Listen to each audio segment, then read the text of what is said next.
آج ہم ایک خاص تاریخی واقعے پر بات کرنے جا رہے ہیں۔ 1840 کی دہائی، فارس یعنی آج کا ایران، وہاں سیاسی طور پر کافی ہلچل تھی۔ قاجار حکمران تھے اور اس سارے منظرنامے میں شیعہ اسماعیلی مسلمانوں کے 46ویں امام حسن علی شاہ آغا خان اول، ان کا کردار اور پھر ان کا ایران سے نکلنا۔ تو آج ہم ذرا گہرائی میں جا کر سمجھنے کی کوشش کریں گے، ہمارے پاس جو تاریخی دستاویزات ہیں ان کی روشنی میں، کہ یہ سب کیوں ہوا۔ جی بالکل، اور یہ سمجھنا ضروری ہے کہ یہ کشیدگی کوئی اچانک نہیں پیدا ہوئی۔ دیکھیے، قاجار حکومت اپنی طاقت کو مرکز میں لانا چاہتی تھی، جبکہ امام حسن علی شاہ وہ صرف ایک روحانی پیشوا نہیں تھے، وہ اپنے لوگوں کے لیے، اپنے پیروکاروں کے لیے ایک دنیاوی رہنما، ایک محافظ بھی تھے۔ تو ان کی یہ جو دوہری حیثیت تھی نا، روحانی اور دنیاوی، یہ قاجار حکام کے لیے ایک طرح کا چیلنج تھی۔ اچھا، یعنی وہ صرف مذہبی رہنما نہیں تھے، سیاسی اثر و رسوخ بھی تھا۔ بالکل، اور قاجار حکمران نہیں چاہتے تھے کہ کوئی اور طاقت کا مرکز ہو۔ تو کہانی شروع کہاں سے ہوتی ہے؟ یہ دباؤ بڑھ کیسے رہا تھا؟ ذرائع بتاتے ہیں کہ امام نے اپنے بھائی محمد باقر کو کچھ سامان وغیرہ لانے سیرجان بھیجا۔ جی، یہ واقعہ اہم ہے۔ امام خود اس وقت رومنی گاؤں میں تھے، عارضی طور پر۔ لیکن پھر کیا ہوا؟ بھائی کے ساتھ۔ ہاں، وہیں پر معاملہ بگڑا۔ محمد باقر کو زید آباد قلعے میں کرمان کے گورنر فضل علی خان کراباغی اس کی فوج نے گھیر لیا، محاصرہ کر لیا۔ تو یہ تو براہ راست ٹکراؤ والی صورتحال بن گئی۔ بالکل، یہ صرف خاندانی مسئلہ نہیں رہا، یہ امام کے اختیار پر، ان کی پوزیشن پر حملہ تھا۔ اور امام کا رد عمل؟ آغا خان اول نے کیا کیا؟ ان کا رد عمل بہت فوری اور آپ کہہ سکتے ہیں دلیرانہ تھا۔ انہوں نے خود جا کر اپنی فوجی حکمت عملی اور ذاتی بہادری سے نہ صرف وہ محاصرہ توڑا، اچھا، بلکہ اپنے بھائی کو وہاں سے بحفاظت نکال بھی لائے۔ واو، یہ تو ان کی قیادت کا بڑا ثبوت ہے۔ لیکن کیا اس سے قاجار حکام، مطلب وہ گورنر، پیچھے ہٹ گیا؟ وقتی طور پر تو امام کا پلڑا بھاری نظر آیا، بلکہ 1841 میں انہوں نے دشت ترکاب کے قریب فضل علی خان کے بھائی اسپندیار خان۔ فضل علی خان کا بھائی؟ جی، اسپندیار خان، اس کی تقریباً 4000 کی فوج کو شکست بھی دی۔ تو یہ تو بڑی کامیابی تھی۔ لیکن یہ کامیابی جیسے کہتے ہیں نا، آگ پر تیل ڈالنے جیسا ثابت ہوئی۔ اچھا، مطلب معاملہ اور بگڑ گیا؟ جی، فضل علی خان نے اسے اپنی ذاتی بے عزتی سمجھا، وہ پیچھے نہیں ہٹا۔ تو پھر وہ واپس آیا، اور اس بار کہیں زیادہ بڑی فوج کے ساتھ، تقریباً 24,000 سپاہی۔ 24,000؟ یہ تو بہت ہی بڑی تعداد ہے، پہلے والے سے کہیں زیادہ۔ بہت زیادہ۔ اب اس زبردست طاقت کے سامنے امام حسن علی شاہ کے لیے مشکل ہو گیا۔ انہیں مجبوراً پیچھے ہٹنا پڑا، جنوب مشرق کی طرف۔ کہاں گئے وہ؟ بم کے قلعے سے ہوتے ہوئے ریگیگان کا علاقہ ہے، بہت مشکل سرحدی علاقہ۔ اور اس دوران کیا بندر عباس کا راستہ کھولا تھا؟ وہ تو اہم بندرگاہ تھی۔ نہیں، وہی تو مسئلہ تھا۔ بندر عباس کا راستہ بھی کٹ گیا اور دشمن مسلسل پیچھے لگا ہوا تھا۔ تو صورتحال بہت نازک ہو گئی تھی۔ ایک طرف دشمن، دوسری طرف سامنے ایک وسیع و عریض صحرا تھا، دشت لوت۔ اب انتخاب یہ تھا کہ یا تو دشمن کے گھیرے میں آ جائیں یا پھر مشرق کی طرف نکلیں، اس خطرناک صحرا کو عبور کریں۔ دشت لوت، وہ تو دنیا کے مشکل ترین صحراؤں میں سے ایک ہے۔ جی بالکل، اور امام نے یہی فیصلہ کیا، مشرق کا رخ کیا، صحرا عبور کرنے کا۔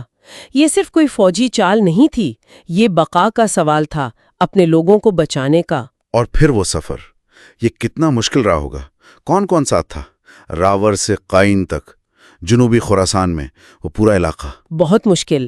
امام کے ساتھ ان کا خاندان تھا، بچے تھے، ان کے وفادار سپاہی، پیروکار، تپتا ہوا صحرا، پانی کی کمی، راستہ نہیں۔ یہ جسمانی اور ذہنی طور پر ایک کڑا امتحان تھا۔ اس سفر کی کوئی تاریخی یا روحانی اہمیت بھی ہے؟ بہت گہری اہمیت ہے۔ دیکھیں، یہ صرف ایک جگہ سے دوسری جگہ نہیں تھا، یہ تاریخ میں جو بڑی ہجرتیں ہوئی ہیں ان کی یاد دلاتا ہے۔ جیسے پیغمبر اسلام صلی اللہ علیہ وآلہ وسلم کی مکہ سے مدینہ ہجرت، یہ آزمائش میں ایمان، قیادت اور اپنے مقصد پر قائم رہنے کی ایک مثال ہے۔ دستاویزات بتاتی ہیں کہ جون 1841 میں شاہ نے تہران سے اپنے توپ خانے کے کمانڈر عبداللہ خان کو بالکل واضح احکامات دے کر بھیجا۔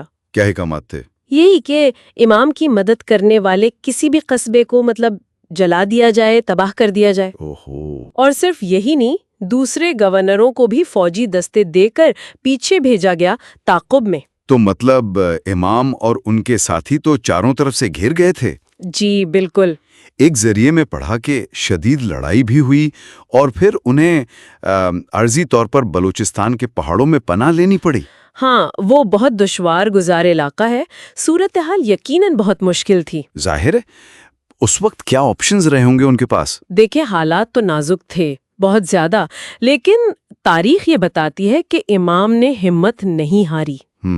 رات کے وقت تازہ کمک کی مدد ملی اور انہوں نے اپنی قوت کو دوبارہ منظم کیا۔ اچھا۔ اور پھر ایک بہت جرأت مندانہ جوابی حملہ کیا، اتنا کامیاب کہ دشمن کی صفیں ٹوٹ گئیں اور انہیں پیچھے ہٹنا پڑا۔ کمال ہے۔ جی، اکثر اس لمحے کو صرف فوجی کامیابی نہیں بلکہ مشکل حالات میں قیادت اور شاید ایک طرح کی آپ کہہ لیں خدائی مدد کی مثال کے طور پر بھی دیکھا جاتا ہے۔ واقعی حیران کن بات ہے کہ ایسے گمبھیر حالات میں بھی حکمت عملی اور قیادت کا مظاہرہ کیا۔ جی، اس جوابی حملے نے وقتی طور پر تو صورتحال سنبھالی ہوگی، لیکن شاید ایران میں رہنا ممکن نہیں رہا تھا۔ ہاں، وہ ایک وقتی فتح تھی، مستقل حل تو نہیں تھا۔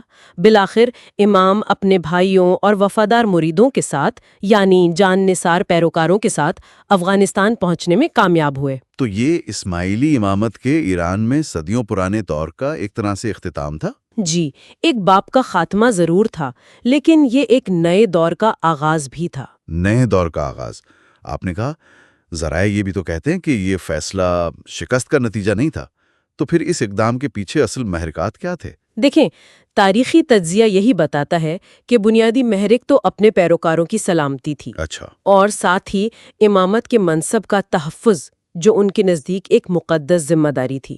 تو یہ قدم مجبوری میں اٹھایا گیا، مگر ایک فعال فیصلے کے طور پر، شکست تسلیم کرنے کے طور پر نہیں۔ بالکل، یہ اپنی ذمہ داریوں سے غیر متزلزل وابستگی کا اظہار تھا۔ تو جاتے ہوئے انہوں نے صرف جان نہیں بچائی بلکہ ایک میراث قائم کی، ثابت قدمی کی، حکمت عملی کی اور اپنے مقصد پر یقین کی۔ جی ہاں۔ یہ جو صحراؤں اور پہاڑوں کا سفر تھا، یہ صرف جسمانی مشقت نہیں تھی بلکہ ایک طرح سے قیادت اور لچک کا روحانی امتحان بھی تھا۔ بالکل، اور اس ہجرت کے نتائج بہت دور رس نکلے۔ نوروجی ڈماسیا نے اپنی کتاب میں لکھا بھی ہے کہ ایران سے ان کی جلاوطنی اس ملک کے لیے نقصان دہ تھی، لیکن ایران کا نقصان برطانوی سلطنت کا فائدہ تھا۔ یہ نکتہ بڑا دلچسپ ہے۔ ڈماسیا کے کہنے کا اصل مطلب کیا تھا؟ یہ فائدہ کس قسم کا تھا؟ کیا صرف سیاسی یا فوجی؟ نہیں، یہ فائدہ صرف سیاسی یا فوجی نہیں تھا۔ اس اقدام نے امام اور اسماعیلی برادری کو ایک نئے عالمی تناظر میں لا کھڑا کیا۔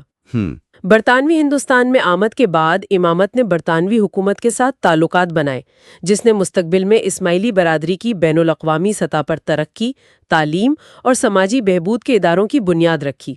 ایک مشہور روایت یہ ہے کہ سفر کے دوران کسی ویران علاقے میں، شاید دشت لوت، جب قافلہ پیاس سے بالکل نڈھال تھا تو امام کی دعا سے پانی کا چشمہ پھوٹ پڑا۔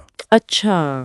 اب چاہے یہ واقعہ لفظی طور پر درست ہو یا علامتی، یہ کہانیاں امام سے گہری عقیدت، ان کی روحانی حیثیت پر یقین اور مشکل ترین حالات میں بھی امید اور مدد پر ایمان کی عکاسی کرتی ہیں۔ تو خلاصہ یہ ہوا کہ امام حسن علی شاہ کا ایران چھوڑنا یہ صرف ایک تاریخی واقعہ نہیں تھا، بلکہ اس میں کئی پہلو تھے: سیاسی جبر، فوجی حکمت عملی، قیادت کا امتحان، پیروکاروں کی فکر اور گہری روحانی جہت۔ بالکل، یہ واقعہ ہمیں یاد دلاتا ہے کہ تاریخ صرف حکمرانوں کے فیصلوں یا جنگوں سے نہیں بنتی۔ صحیح، بلکہ عام لوگوں کے ایمان، مشکلات میں ان کے سفر اور ان کی اجتماعی یادداشت سے بھی بنتی ہے۔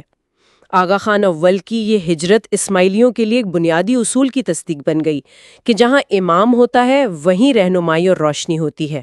اور یہ سوچنے کی بات ہے کہ اس ہجرت اور پھر نئے عالمی تعلقات نے مستقبل میں اسماعیلی برادری کی شناخت، ان کے اداروں اور دنیا بھر میں ان کے کردار کو کس طرح متاثر کیا ہوگا۔ یہ ایک ایسا سوال ہے جس پر یقیناً غور کیا جا سکتا ہے۔